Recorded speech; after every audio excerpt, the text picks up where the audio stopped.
குடியரசு தின விழாவில் பல்வேறு துறைகளில் சாதனை புரிந்தவர்களுக்கு முதல்வர் பன்னீர்செல்வம் விருது வழங்கி பாராட்டினார். இந்தியாவின் 66வது குடியரசு தின விழாவை முன்னிட்டு சென்னை மெரினா கடற்கரையில் நடந்த விழாவில் கவர்னர் ரோசையா மூவர்ண கொடியை ஏற்றி வைத்தார். இவ்விழாவில் பல்வேறு துறைகளில் சாதனை புரிந்தவர்களுக்கு முதல்வர் பன்னீர்செல்வம் பதக்கங்களை வழங்கினார். வீரதீர செயல் புரிந்த திண்டுக்கல் சிவக்குமார், பழனிவேல் ராஜன், ராஜபூபதி ஆகியோருக்கும், கடலூரைச் சேர்ந்த பார்த்தசாரதி, ஈரோடு கந்தசாமி ஆகியோருக்கு தலா 1 லட்சம் ரூபாய் காசோலையும் 5000 ரூபாய் மதிப்புள்ள பதக்கம் கொண்ட அண்ணா விருது வழங்கப்பட்டது.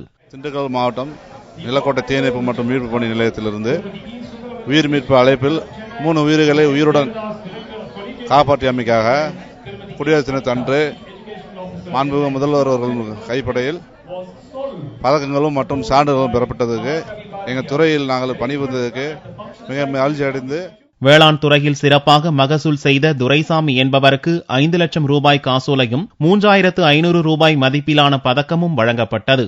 30 வருஷமா விவசாயம் பண்ணிட்டு இருக்கோம். இப்போ எஸ்ஆர்ஐல தமிழ்நாடு வேளாண்மை துறை அதிகாரிகளுடைய ஆலோசனைப்படி எஸ்ஆர்ஐல ஒற்றை நாட்டு நடவு மூலமா எனக்கு அதிகமான மகசூல் வந்ததுனால மாநில முதல் பரிசு கிடைச்சிருக்கு. இந்து முஸ்லிம் ஒற்றுமைக்காக பாடுபட்டதாக ராமநாதபுரம் துர்க்கருணை பாட்ஷா என்பவருக்கு மத நல்லிணக்க விருது வழங்கப்பட்டது. காந்தியடிகள் காவலர் பதக்கம் கோபாலகிருஷ்ணன், சண்முகம், பத்மாவதி, பாபு ஆகியோருக்கு வழங்கப்பட்டது. வில்லேஜில் தர்கா பெரிய ஒரு புண்ணிய ஸ்தலம் உண்டு. அந்த புண்ணிய ஸ்தலத்தினுடைய ஸ்தாபகராகவும் அந்த ஒரு புண்ணிய ஸ்தலத்திலிருந்து செயல்படக்கூடிய ஒரு முதன்மையான ஒரு கண்ணியமிக்கவானுமாக நான் இருக்கிறேன். அந்த ஒரு புண்ணிய ஸ்தலம் ஒரு நல்லிணக்கமான ஒரு புண்ணிய ஸ்தலம்.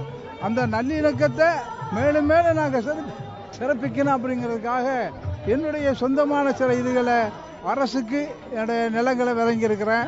அதாவது கல்விக்காக வேண்டி என்னுடைய பணியை 35 காலம் இன்னும் அதுக்காக அர்ப்பணிச்சுக்கிட்டு இருக்கேன்.